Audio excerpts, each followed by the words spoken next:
வணக்கம் மக்களே. இந்திய சிவில் சர்வீஸ் தேர்வு என்று அழைக்கக்கூடிய சிஎஸ்சி எக்ஸாமினேஷன், அது வந்து யூனியன் பப்ளிக் சர்வீஸ் கமிஷன் அப்படிங்கிற அந்த ரெக்ரூட்மெண்ட் ஏஜென்சி மத்திய அரசால் நடத்தப்படுகிறது. இவங்க பல முக்கியமான தேர்வுகள் நடத்தினாலும் அதில் ஒரு முக்கியமான ஒரு தேர்வு எது அப்படின்னா அது வந்து சிஎஸ்சி என்று அழைக்கக்கூடிய சிவில் சர்வீஸ் எக்ஸாமினேஷன். வெள்ளைக்காரன் வந்து ஐசிஎஸ் அப்படின்னு சொல்லி சொன்னால் நம்ம சுதந்திரம் வாங்கினதுக்கப்புறம் அதை வந்து மாற்றிட்டு சிவில் சர்வீஸ் எக்ஸாமினேஷனுங்கிறத நடத்துகிறோம். உலகத்திலே வெரி டஃபஸ்ட்டு எக்ஸாமினேஷன் எது அப்படின்னா அது வந்து சிவில் சர்வீஸ் எக்ஸாமினேஷன் தான். அதேமாரி லாங் ப்ராசஸ் அப்படிங்கிறதும் சிவில் சர்வீஸ் எக்ஸாமினேஷன் தான். கிட்டத்தட்ட 15 மாதங்கள் நடக்கக்கூடிய இந்த தேர்வு. இதில் பார்த்திங்கன்னா இந்தியாவை பொறுத்த மட்டும் இது வந்து ஒரு சார்மிங் போஸ்ட் அப்படின்னு சொல்லி சொல்லுவாங்க. அதாவது இளைஞர்களை இழுக்கக்கூடிய ஒரு போஸ்ட். ஏன் அப்படின்னா இதில் உள்ள அந்த பதவிகள் கிட்டத்தட்ட 25க்கு மேற்பட்ட பதவிகள் அதில் இருக்குது. அதில் வந்து ஐஏஎஸ், ஐபிஎஸ், ஐஎஃப்எஸ்ஸு, ஐஆர்எஸ்ஸு, ஐஆர்டிஎஸ் அப்படின்னு சொல்லி எல்லா துறைகளிலும் மத்திய அரசோட அத்தனை துறைகளையுமே இருக்கக்கூடிய ஒரு துறை. மாநில அரசை பொறுத்த மட்டும் ஐஏஎஸ் இந்தியன் அட்மினிஸ்ட்ரேட்டிவ் சர்வீஸும் சரி, ஐபிஎஸ் என்று அழைக்கக்கூடிய இந்தியன் போலீஸ் சர்வீஸ் அதுவும் சரி, ஐஎஃப்எஸ் என்று அழைக்கக்கூடிய இந்தியன் ஃபாரஸ்ட் சர்வீஸ், இதெல்லாம் ரெக்ரூட் பண்ணுறது தான் இந்த யூனியன் பப்ளிக் சர்வீஸ் கமிஷன் வச்சுக்கோங்களேன். அதனால் இந்த இளைஞர்கள்லாம் வந்து இந்த போஸ்ட்டை பார்க்கல கம்பீரமாக ஒரு மாவட்ட ஆட்சியர் வரலையும் சரி, ஒரு போலீஸ் அதிகாரி அந்த ஊரில் மாவட்ட எஸ்பியாக இருக்கலாம் சரி, டிஎஸ்பி, ஏஎஸ்பியாக இருக்கலாம், அவங்களாம் பார்க்கல நாமளும் இந்த மாதிரி ஒரு அதிகாரத்துக்கு வரணும் அப்படின்னு சொல்லி அது பல சினிமாக்கள்லாம் இதெல்லாம் வந்து நிறையா கிளப்பி விட்டு இதனால் இளைஞர்களுக்கு வந்து இந்த போஸ்ட் மீது ஒரு என்ன சொல்கிறோம் ஒரு கவர்ச்சி ஈர்ப்பு இருக்கும். அது குறிப்பாக அந்த சின்ன பிள்ளைகளெல்லாம் வந்து ஸ்கூலில் படிக்கலாம் இதை பார்க்கல நாமளும் வந்து ஒரு ஐபிஎஸ் ஆகணும், ஐஏஎஸ் ஆகணும் அப்படின்னு சொல்லி கனவோடலாம் இருப்பாங்க. இதிலலாம் எந்த விதமான மாற்று கருத்துமே கிடையாது. இந்த யூபிஎஸ்சி நடத்தக்கூடிய இந்த தேர்வு மூலம் சாதாரண ஒரு குக்கிராமத்தில் ஒரு ஏழை கூட என்ன செய்யலாம், ஏழையின் மகன் கூட இந்த மாதிரி ஒரு உயர்ந்த பதவிக்கு வரலாம் அப்படிங்கிறதான் முழுவதும் இது தேர்வு மூலம் செலக்ட் பண்ணப்படுகிறது. இது வரைக்கும் இந்த யூனியன் பப்ளிக் சர்வீஸ் கமிஷனில் வந்து லஞ்சம் வாங்கி போஸ்டிங் போட்டது மாதிரியோ ஊழல் நடந்தது மாதிரியோ அந்த மாதிரிலாம் இது வரைக்கும் வந்ததே இல்லை. அந்தளவுக்கு அவங்களுடைய அந்த டிக்னிட்டி, நேர்மை, அந்த ரெக்ரூட்மெண்ட் ப்ராசஸ்ஸு, ஃபுல் ப்ரூஃப் எல்லாத்தையும் வந்து பாதுகாத்துக்கிருக்காங்க அப்படிங்கிறத அந்த யூபிஎஸ்சியோட அந்த அதாவது இன்டெகிரிட்டி என்று ஆங்கிலத்தில் சொல்லக்கூடிய நேர்மைத்தன்மைக்கு இன்ன வரைக்கும் வந்து கேள்விக்குறி வந்ததே கிடையாதுன்னு வச்சுக்கோங்களேன். சரி, இப்போ இதில் என்ன அப்படின்னா இதில் மாற்றம் கொண்டு வரணும் அப்படின்னு சொல்லி சமீப காலமாக தொடர்ச்சியாக பத்திரிகையிலையும் சரி இப்போ சோசியல் மீடியாலையும் பேசப்பட்டு வருது. இதில் என்ன ப்ராசஸ் அப்படின்னா சமீபத்தில் நமது நிதியமைச்சர் அவர்கள் நிர்மலா சீதாராமன் வந்து ஒரு பேட்டியில் என்ன சொல்லியிருந்தாங்கன்னா யூனியன் பப்ளிக் சர்வீஸ் கமிஷன் இந்த சிவில் சர்வீஸ் எக்ஸாமினேஷன் தேர்வு செய்யக்கூடிய இளைஞர்கள் வந்து தங்களுடைய நேரத்தை வந்து நிறைய பேர் விரயம் செய்கிறாங்க. அதாவது இதில் பாஸ் பண்ணக்கூடிய கேண்டிடேட் அதாவது அந்த கடைசியாக செலக்ட் ஆகக்கூடிய வந்து எழுதுகிற கேண்டிடேட்டில் 0.02%, 2 கூட கிடையாது, 0.02%. அதனால் இந்த மாதிரி ஒரு முறை எழுதுங்க, அப்படி இல்லைன்னா நீங்கள் அடுத்தடுத்து மற்ற தேர்வுக்கு எழுதுங்க அப்படிங்கிற மாதிரி ஒரு பேட்டியில் சொல்லியிருந்தாங்க. அவங்க சொன்னது 100% உண்மை. ஏன் அப்படின்னா ஆரம்ப காலத்தில் இதை பற்றிலாம் நிறைய பேர் பேசலை, ஆனால் சமீப காலமாக இதை பற்றி நிறைய பேர் பேசுகிறாங்க. இளைஞர்களுடைய அந்த எனர்ஜி, அந்த பொட்டன்ஷியல் அது வந்து என்ன ஆகுது அப்படின்னா இதில் வந்து விரயமாகுது அப்படிங்கிறத பல டேட்டாக்கள் வந்து சொல்லிக்கிருக்காங்க. குறிப்பாக டைம்ஸ் ஆஃப் இந்தியா தொடர்ந்து இதை பற்றி எடுத்து பேசிக்கிட்டே இருக்குது. பெரிய பெரிய ரிட்டையர்டு ஐஏஎஸ் ஐஏஎஸ் அந்த கிளாஸ் எடுத்தவங்க அவங்களாம் வந்து இதை பற்றி பேசுகிறாங்க. அது என்ன சொல்கிறாங்க அப்படின்னா அதாவது ஒரு வருடத்துக்கு இந்த சிவில் சர்வீஸ் எக்ஸாமினேஷன் வந்து இதில் வந்து எழுதக்கூடிய மாணவருடைய இளைஞர்கள் அந்த விண்ணப்பதாரருடைய இது வந்து பார்த்திங்கன்னா 10 லட்சம் 1 மில்லியன் அதை கிராஸ் பண்ணுது அப்படின்னு சொல்லி சொல்கிறாங்க. இதில் என்ன செய்கிறாங்க அப்படின்னா அந்த ஆண்டு வேக்கன்சி தகுந்த மாதிரி ஒரு 10,000 பேரை வந்து ப்ரிலிம்ஸ், அதாவது இந்த எக்ஸாமினேஷன்ஸை பொறுத்தளவுக்கு 3 ஸ்டேஜ், ப்ரிலிம்ஸு முதன்மை கட்ட தேர்வு, மெயின்ஸு முதன்மை தேர்வு, நேர்காணல் அல்லது ஆளுமை திறன் தேர்வு அப்படின்னு 3 கட்டமாக இருக்குது. இது வந்து ஜனவரி 30 கால்ஃபார் பண்ணி ஜூன் ஜூலையில் மே எண்டு ஜூன் ஃபஸ்ட் வீக்கில் ப்ரிலிம்ஸ் நடந்து அக்டோபர் நவம்பரில் வந்து மெயின்ஸ் நடந்து அதுக்கடுத்து பிப்ரவரி மார்ச் அதாவது அடுத்த வருஷம் நடக்கிறதுக்குள்ளே இன்டர்வியூ நடக்கும். இது கிட்டத்தட்ட 15 மாதங்கள் நடக்குது, ஒரு வருஷம் கூட கிடையாது. இது வந்து ஒரு லென்த்தியஸ்ட் ப்ராசஸ். இதில் ஒருத்தர் வந்து ஏதோ ஒரு ஸ்டேஜில் ஃபெயில் ஆகிட்டால் கூட திருப்பி என்ன செய்யணும், அவர் வந்து ப்ரிலிம்ஸ்லேருந்து வரணும். இப்போ சார்ட்டர்ட் அக்கௌண்டன்ட்டு அந்த மாதிரி எக்ஸாமினேஷன்ஸ்லாம் எந்த பேப்பர் பாஸ் பண்ணுறீங்களோ அது வரைக்கும் போதும், மெயின்ஸு அடுத்த இதுக்கு தேவை கிடையாது. இப்போ 8 பேப்பர் இருக்குது, இன்டரில் 4, ஃபைனல் 4 அப்படின்னு சொல்லி சொல்லுவாங்க. அதில் இன்டரில் ஒரு பேப்பர் நீங்கள் ஃபெயில் ஆனால் கூட மீதி 3 பேப்பர் எழுதி பாஸ் பண்ணால் போதும். இதேமாதிரி காலேஜ் செமஸ்டர்ஸ் எல்லாமே அதே மாதிரி தான் இருக்குது. ஆனால் இந்த சிவில் சர்வீஸ் தேர்வில் மட்டும் அப்படி கிடையாது. ஒருத்தர் வந்து ஒவ்வொரு வருஷமும் ப்ரிலிம்ஸ் எழுதணும், ஒவ்வொரு வருஷம் மெயின்ஸ் எழுதணும், ஒவ்வொரு வருஷமும் வந்து இன்டர்வியூ எழுதணும். அப்போ என்ன ஆகுது அப்படின்னா அந்த இளைஞர்கள் வந்து ஒரு முறை அந்த ஃபைனல் ஸ்டேஜ் ப்ரிலிம்ஸை தொட்டு ஃபைனலில் போய் எழுதையில் ஃபெயில் ஆகிட்டானா திருப்பி அதுக்கடுத்த வருஷம் கால் ஃபார் நோட்டிஃபிகேஷன் வந்து ஃபிலிம்ஸ் எழுதணும். அப்போ இது வந்து ஒரு லென்த்தியஸ்ட் ப்ராசஸ். இது ஏஜ் பார்த்திங்கன்னா 21லேருந்து 32 வயசு வரைக்கும், மினிமம் ஒரு டிகிரி படிச்சுட்டு 21 வயசுலேருந்து 32 வயசு வரைக்கும் ஜென்ரல் எழுதலாம் அப்படின்னும். அதே மாதிரி இதில் வந்து அட்டம்ப்ட்ஸ், நம்பர் ஆஃப் அட்டம்ப்ட் அப்படிங்கிறது பார்த்திங்கன்னா ஜென்ரலை பொறுத்த மட்டும் 6, ஓபிசியை பொறுத்த மட்டும் 9, அதே மாதிரி எஸ்சி எஸ்டிக்கு வந்து தேர் இஸ் நோ அட்டம்ப்ட். அவங்களுக்கு வந்து எவ்வளோ வேணுமோ எழுதலாம் up to the age of 37. இதுதான் வந்து அதில் உள்ள ஒரு இது. அப்போ என்ன ஆகுது அப்படின்னா கிட்டத்தட்ட 40 வயசு வரைக்குமே வந்து என்ன செய்யலாம், ஒருத்தர் வந்து சிவில் சர்வீஸ் தேர்வுக்கு எழுதலாம்.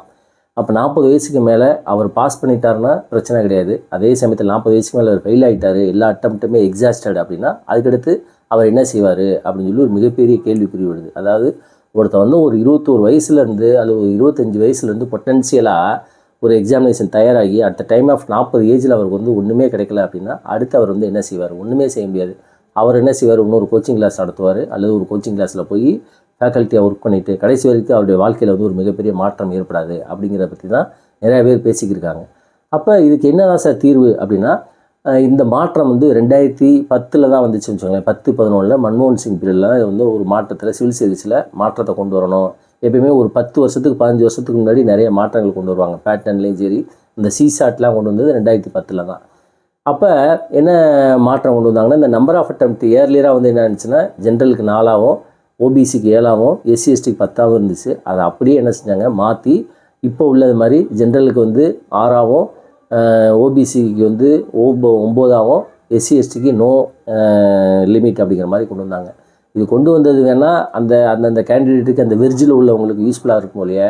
ஆனால் ஓவராலாக பார்த்தா இது வந்து என்ன ஆகுது அப்படின்னா, நம்முடைய இளைஞருடைய அந்த பொட்டன்ஷியல் பீரியட், உழைக்கக்கூடிய அந்த காலத்தை வந்து நம்ம விரைவு செய்கிறோம் அப்படிங்கிறது தான் வந்து பெரும்பாலான கருத்து. ஏன் அப்படின்னா, நான் ஏற்கனவே சொன்ன மாதிரி எழுதக்கூடிய மாணவர்களை ஃபைனலாக பாஸ் பண்ணக்கூடியது 0.02%. ஒரு வருஷத்துக்கு சிவில் சர்வீஸ் வந்து 1000 பேர்த்துக்கு மேலே எடுக்கிறதே கிடையாது. 900 கேண்டிடேட்டு அந்த வேகன்சிஸ் வந்து 1000 பேர் கூட கிடையாதுன்னு வச்சுக்கோங்க. அப்போ வெறும் 1000 பேருக்கு கம்மியான உள்ள ஒரு போஸ்ட்டுக்கு 10 லட்சம் பேர் எழுதி அதில் 10,000 பேர்த்த மெயின்ஸு கூப்பிட்டு அதில் வந்து 1:2 வந்து இன்டர்வியூ கூப்பிட்டு அதில் வெறும் 0.02% வெறும் 900 போஸ்ட்டு 800 போஸ்ட்டு அந்த வருஷம் எடுக்கிறாங்க அப்படின்னா, அப்போ 10 லட்சம் பேர் எழுதுறதுல வெறும் 800 பேர்னா அப்போ மீதி உள்ள 9,99,000 பேருடைய அந்த அவங்களுடைய அந்த பொட்டன்ஷியல் பீரியட் வந்து விரயமாகுது.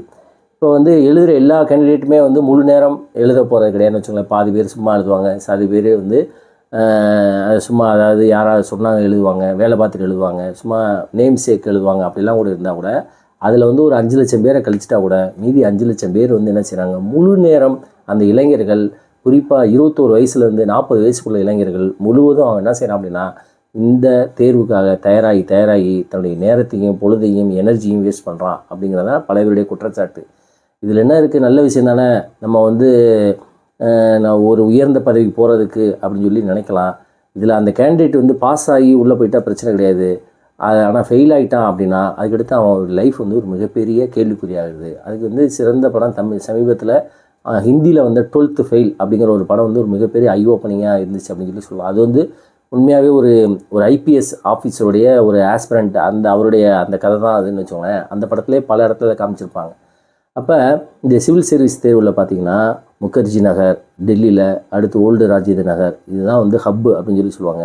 அங்கே போனீங்கன்னா கீழே மாடி எல்லாம் பெரிய பெரிய பில்டிங்காக இருக்கும். அப்பார்ட்மெண்ட்டில் லட்சக்கணக்கான இளைஞர்கள் வந்து அங்கே வந்து சிவில் சர்வீஸ்க்கு இந்தியா முழுவதும் அங்கே என்ன செய்கிறாங்க அப்படின்னா தேர்வுக்கு தயாராகிறாங்க. இது மட்டும் அங்கே அது மட்டும் கிடையாது. ஹைதராபாத்து, சென்னை, ஒவ்வொரு ஊர்லேயும், பெங்களூரு, இந்த மாதிரி ஊரில் இது போல் ஆன்லைன் கிளாஸஸ்ஸு அந்த மாதிரி இவ்வளோ பேர் இந்த எக்ஸாமினேஷன்ஸுக்கு தயாராகிறாங்க. ஸோ காம்படிட்டிவாக ப்ரிப்பேர் பண்ணுறாங்கன்னு வச்சுக்கோங்களேன். அது சென்னையெல்லாம் வந்து அண்ணா நகர் பகுதி முழுவதும் இன்றைக்கி வந்து ஐஏஎஸ் ஆஸ்பிரண்ட்டோட இதாகிடுச்சுன்னு வச்சுக்கோங்க. இது வந்து ஒரு மிகப்பெரிய இந்த கோச்சிங் கிளாஸஸ்ஸு அதில் அவங்க கூட சம்பாதிக்கக்கூடியது அது இதில் வருதுங்கிறத பற்றி நம்ம தனியாக பேசலாம். ஆனால் இதில் மட்டும் நான் என்ன சொல்ல ஒரு கருத்து என்ன அப்படின்னு பார்த்தீங்கன்னா, இந்த தொடர்ந்து பேசப்பட்ட கருத்து இல்லை, இந்த நம்பர் ஆஃப் அட்டம்ப்டை வந்து என்ன செய்யணும், குறைக்கணும்.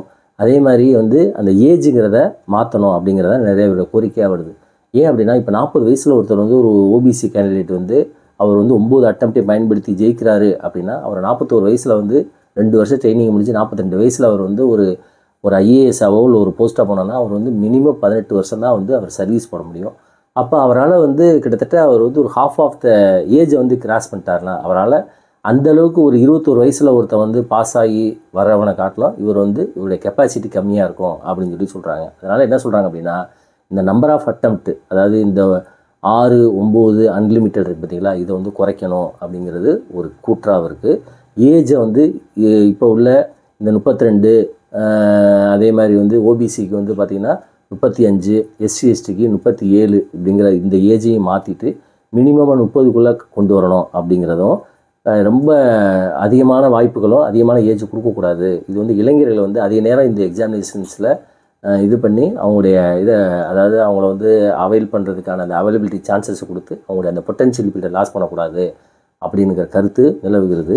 இதை ஏன் சொல்கிறாங்க அப்படின்னா, சிவில் சர்வீஸ் எக்ஸாமினேஷன் 2021 யூபிஎஸ்சியில் கிளியர் பண்ணவங்களுடைய இதை என்ன சொல்கிறாங்க அப்படின்னா, 47% தான் வந்து இந்த ஃப்ரெஷ்ஷாக, அதாவது 21 வயசு முடிஞ்சு எழுதுகிறான் பாருங்க, அவன் தான் பாஸ் பண்ணானா. அப்போ மீதி 53% யார் அப்படின்னா ரிப்பீட்டர்ஸ், ரிப்பீட்டுன்னு எழுதிக்கிட்டே இருக்கிறாங்க அப்படின்னு சொல்லியும், அதே மாதிரி ஃபைனல் செலெக்ஷனில் வெறும் 7% மட்டும்தான் வந்து இந்த ஃப்ரெஷ் கேண்டிடேட் வந்து பாஸ் பண்ணுறாங்க அப்படிங்கிறதும். அப்போ மீதி 93% என்ன செய்கிறாங்க அப்படின்னா ரிப்பீட்டர்ஸ் தான் பாஸ் பண்ணுறாங்க அப்படின்னும். இதனால் வந்து அந்த இளைஞருடைய பொருளாதாரம் அது மேம்பட மாட்டேங்குது. அது நிறைய இளைஞர்கள் வந்து தன்னுடைய அப்பா அம்மாவுடைய அந்த லேண்ட்ஸு, பூர்வீகம் அதெல்லாம் விற்றுட்டு இந்த மாதிரி அல்லும் பகல் படிக்கிறாங்க. அப்போ இதுக்கெல்லாம் வந்து என்ன செய்யணும் அப்படின்னா, இந்த ஏஜ் ரிலாக்ஸேஷனையும் சரி, நம்பர் ஆஃப் அட்டெம்ப்டையும் குறைச்சிட்டு, அந்த மாதிரி அவங்க வந்து சப்போஸ் 2 அட்டெம்ப்ட் 3 அட்டெம்ப்ட் கொடுக்க முடியாதுன்னா அவங்க வந்து மற்ற பாதைகளை போகிறதுக்காக வழிவகுக்கணும் அப்படிங்கிறதான் வந்து நிறையா பேருடைய கருத்து. இது வந்து கவர்மெண்ட் வந்து சீக்கிரம் கொண்டு வரணும் அப்படிங்கிறதான் வந்து கருத்தாக இருக்குது.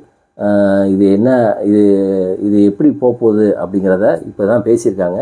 2000 வீரப்ப மொய்லி அப்படின்னு ஒருத்தர் தலைமையில் தான் எனக்கு தெரிஞ்சு 2009-10 வந்து இந்த மாதிரி கமிட்டி போட்டு அப்போ தான் இந்த ரிஃபார்ம்ஸ்லாம் கொண்டு வந்தாங்க, இந்த எக்ஸாமினேஷன்ஸ்லாம். அதே மாதிரி எதிர்காலத்தில் யூபிஎஸ்சி கொண்டு வருமா அப்படிங்கிறத பொறுத்து வந்து பார்க்கணும்.